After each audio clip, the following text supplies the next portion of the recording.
The Checkpoints is presented by pharmaceutical company GM Pharma. Thank you for taking our questions and for being with us. My first question goes, of course, to the forum. It's meaning what were some of the key messages that you had towards the forum participants, and also what are some of the key takeaways that both businesses and also public leaders that were involved in this process could take home. So very happy to be here, and I thought the forum was really well organized and quite impactful. The reason is that this region has been having a multi-crisis, poly-crisis, I would say. As we know, there's some geopolitical tensions, but also last year after COVID, or during COVID, we noticed a huge issue around supply chains, followed by the Russian invasion of Ukraine. So we saw that huge differences in trade flows.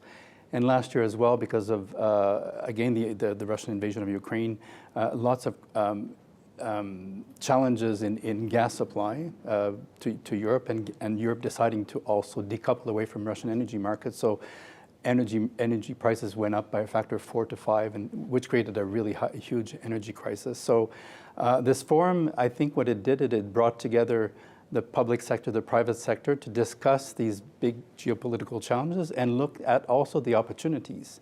And Georgia in particular is a country that has been thinking about, because of its geopolitical situation, how to bring countries together around major infrastructure. Georgia being let's say at the center of an important region, trying to get countries to have a common vision. So what I heard in this forum was essentially great to meet face to face with people. I'm starting to hear a common vision around connectivity, around regional energy trade, around the middle corridor for logistics and trade facilitation, and also the opportunities around digitization, which is we think at the World Bank that it will create a huge impetus for job creation and for economic growth. So we're starting to hear how countries, how partners, how the private sector could come into these very structural projects. So I thought it was a very hopeful message and quite a timely event.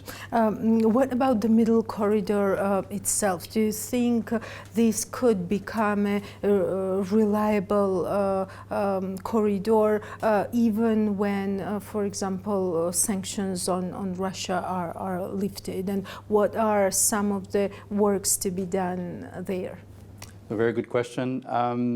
The middle corridor is already, let's say, the fastest land route between Western China and Western Europe. Of course, we know that there's a northern corridor. It's much longer, but already established. But the middle corridor, probably cheaper as well. And cheaper, yes, correct. The middle corridor, though, saw an increase in trade of about 33% compared to last year in 2023. And we are about to publish a study that will soon come out where we're looking at also trade flow projections over the next decade, and we do think that the middle corridor is viable. Some people think about it as a redundancy, so as an alternate route, but for some markets, for containerized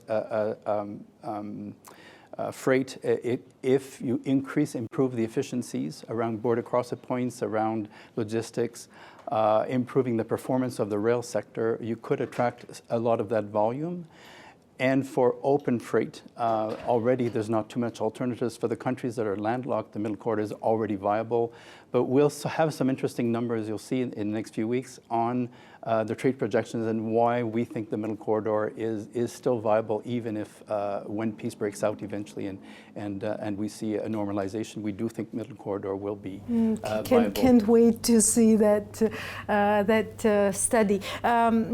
Also, what do you think should be China's role in the overall bigger picture? So China, of course, is an important trading partner to many of these countries. China had a huge role to play in financing the northern corridor that goes through Russia. And also, essentially, Chinese companies do trade with Western Europe. So it'll be interesting and important to have China participate, and you'll see our trade flow numbers will incorporate that idea. I understood that at the last Belt and Roads Initiative meeting, China did announce that it wants to also to invest in the Middle Corridor, so they're interested. The EU countries are interested, and the countries themselves in this region are interested. So we'll see how it goes, but interestingly enough, China it will participate. But we do think the Middle Corridor has a new idea. So this idea has been around for a long time, but we don't think that it only should capture trade between Western China and Western Europe. There's also the regional trade. The countries of this region, Georgia, Azerbaijan, Kazakhstan, are countries that have been dependent on Russian trade, and they need to diversify their economies, and they need to improve trade with each other. And so as the old Silk Route was essentially built by manufacturing around different cities, which started to trade with each other, eventually became an entire route from continent to continent. This new Middle Corridor is also that. It's also should capture regional trade between countries. And so we do think that countries themselves will benefit from the Middle Corridor, not just on transit. That is such a logical picture. Why do you think this neighborhood needed the pandemic first and then war to realize that the potential that the Middle Corridor has can be actually utilized? That's a good question. I think if you think about 10 years ago and even 20 years ago, when China's manufacturing was doubling every so often, the Chinese themselves invested in trade corridors. They invested a lot in maritime transport, which is still relatively inexpensive, and the land route became one of their ways to reach to Western Europe. I think that maybe the conflict and the pandemic accelerated the drivers of the Middle Corridor. So yes, you're right that these two geopolitical events essentially brought to the fore the economic importance of the Middle Corridor. But our view is that this would have happened perhaps over a longer stretch, because as I said, these countries, Georgia, the South Caucasus, the Central Asian countries, need to diversify and increase their trade. So this would have happened. Perhaps we accelerated with these two drivers that we saw with the pandemic and the conflicts we're seeing. At this point, it is quite hard to see what type of budget this whole concept of Middle Corridor has. Do you think World Bank's study could be like one step towards that to show that this is actually a viable road in figures? Because sometimes when you think whether this project is bankable or not, the first question that comes to mind is what is the budget of the project, and we don't have answer to that question at this point in time.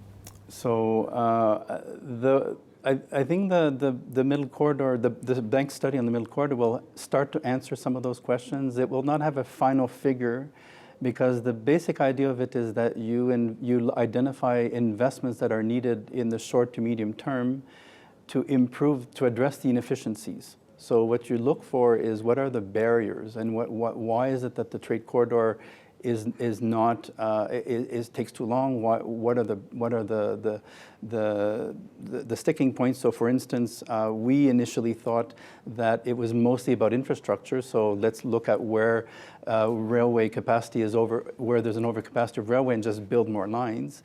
But it turns out that you'll see there's a lot of policy issues that need to be addressed. There are 14 different companies that are along this corridor. So how do they work with each other, and what are the bottlenecks, and what could be the methods to get them to improve their methodologies? On top of that, there's new technologies. We see digitalization as an important driver, and perhaps it's a way also to be more efficient. So our study will not come up with a full figure, but it will come up with priority investments that are needed in the short term to make the Middle Corridor more viable.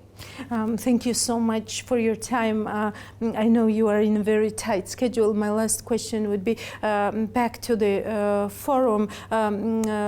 can we say that this first step of the memorandum signing between Azerbaijan, Georgia, and Kazakhstan could be like one step forward to lessening the bureaucracy of the middle corridor and showing the somehow showing the political will that these countries are committed to the project, and would that help to make this project bankable in the long run?